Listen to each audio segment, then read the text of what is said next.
Sababu ya kulianza hili kwa sababu hakuna Mzanzibari hata waliokuwa wakimpinga Maalim Seif ambaye alikuwa hajui uungwana, ustaarabu na mapenzi ya mtu yule kwa nchi hii na Wazanzibari.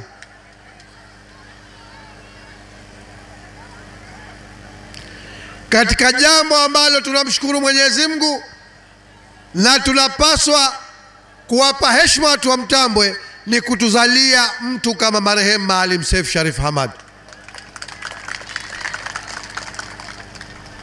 Nasema hakuna mtu aliyokuwa haujui ustaarabu, uungwana, ukarimu na mapenzi na uzalendo wa Maalim Seif kwa nchi hii na watu wake.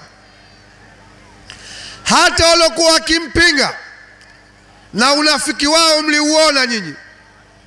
Siku Mwenyezi Mungu alipomchukua, maneno yaliyokuwa akiwatoka yalikuwa yanawasuta nafsi zao kwamba wamemsimanga uhai wake wote, lakini siku Mwenyezi Mungu akamtari, ukweli ulikuwa unawatoka bila kukusudia. Sasa ndugu zangu wa Mtambwe, nimeamua kutumia pahala hapa leo kumwambia bwa mdogo kwamba kama kuna jambo baya ovu umelifanya ni kumfanyia khiana mzee wetu Maalim Seif Sharif Hamad. Na katika ardhi hii nakwambia leo bwa mdogo, laana uloifanya kumfanyia khiana Maalim Seif utaiona Oktoba 2025 inshallah.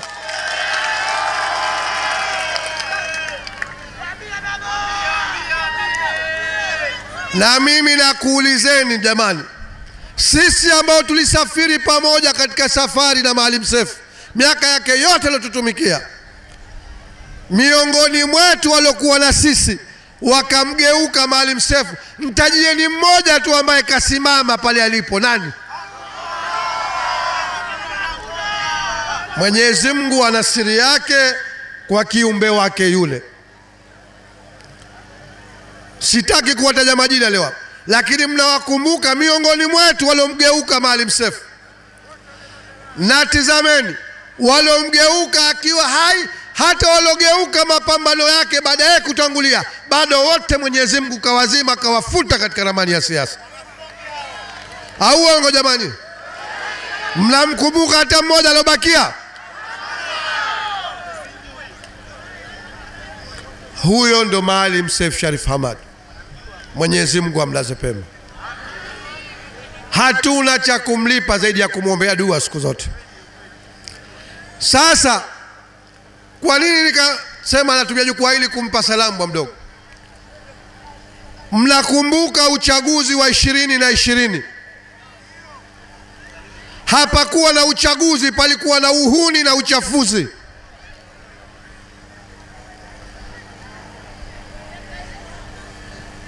Palikuwa na uhuni na uchafuzi.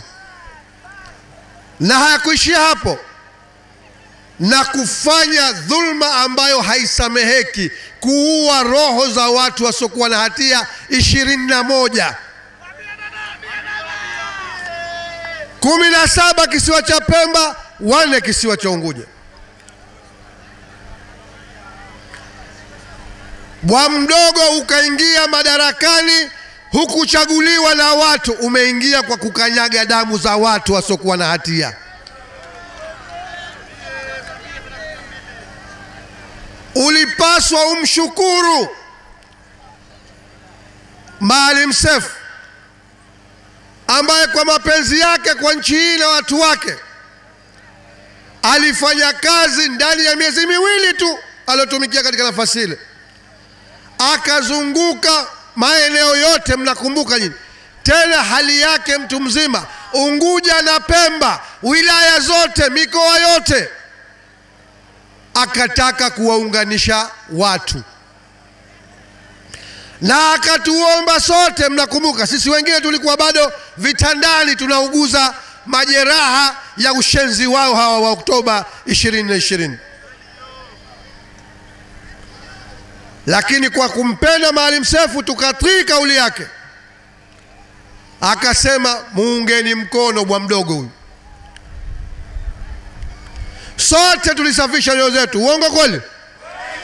Si kwa sababu ya kumwamini wa mdogo, kwa sababu tulimwamini kipenzi chetu Maalim Seif Sharif Hamad.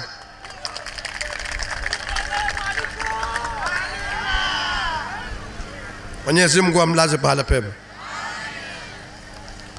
Lakini katika hali kama ile kadhulumiwa na uhuni na uchafuzi uliofanyika, kwamba ati katika nchi hii Maalim Seif leo ati anatangaziwa kapata 19% ya kura. Unamdanganya nani? Wapumbavu wajinga wakubwa nyinyi.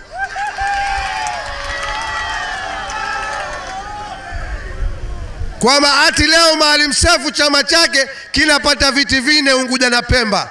Unamdanganya nani? Wapumbavu wajinga wakubwa nyinyi.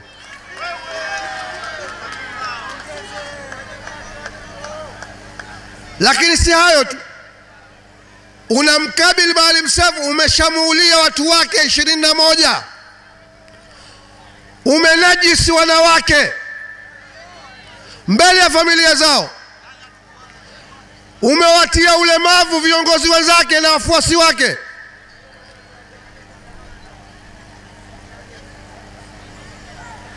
Baada ya yote yale, kwa sababu ya mapenzi ya nchi, Maalim Seif akakubali kurudi katika serikali. Hayakuwa maamuzi mepesi ndugu zangu, hayakuwa maamuzi mepesi hata kwa Maalim Seif mwenyewe. Msifikiri alikuwa maamuzi mepesi. Nikwambieni leo hapa, maamuzi yale hata hajafikiria, anawaza hatima ya Zanzibar. Mimi bado hata sijasafiri kupelekwa Nairobi kwa matibabu, kaja hospitali Al-Rahma Unguja, anataka fikra tunakwendaje katika hili. Lakini unaona juu ya machungu walionayo waliomsababishia, anaitizama hatima ya nchi na watu wake. Na mnakumbuka, kwa sababu mtu mwema, mtu muungwana, hakujifanyia maamuzi akatuburura tu, alikuja kote kutaka maoni yetu. Uongo kweli? Na nyote mkampa ridhaa. Uongo kweli?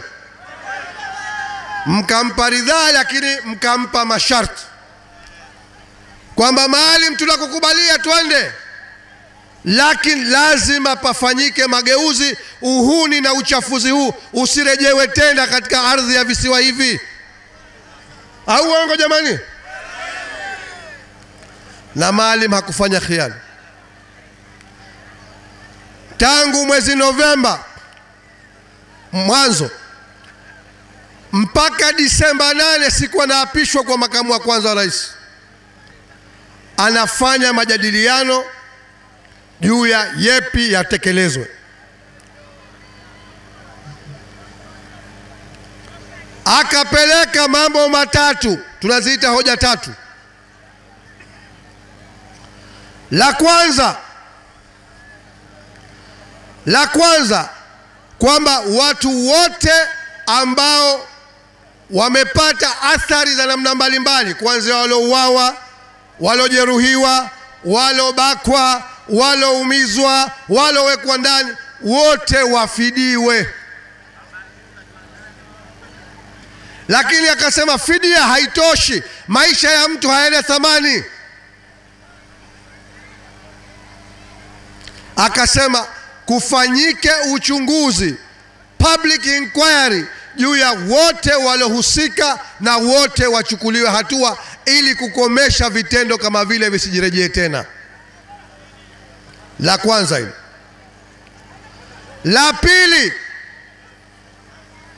wakakubaliana baada ya Maalim kulidai kwamba mfumo wa uchaguzi wote, tume ya uchaguzi, sheria za uchaguzi, mfumo mzima ufanyiwe marekebisho, ili uchaguzi unaokuja, yani ndio uchaguzi wa mwaka huu, ufanyike kwa uhuru, haki na uwazi, na maamuzi ya watu yaheshimiwe, na baada ya hapo iendelee hivyo katika Zanzibar, kwa sababu tunataka kujenga Zanzibar ya kistaarabu. La pili.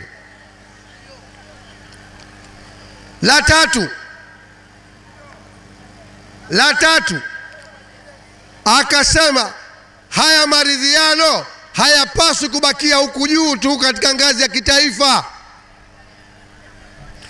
kwamba serikali ya umoja wa kitaifa muundo wake kama ulivyo ubakie vile vile. Ile ilikuwa ni hatua ya kuanzia wakati tunakubaliana na rais mstaafu Dr. Amani Abeid Karume, na naomba mumpigie makofi sana kwa ungwana wake mheshimiwa.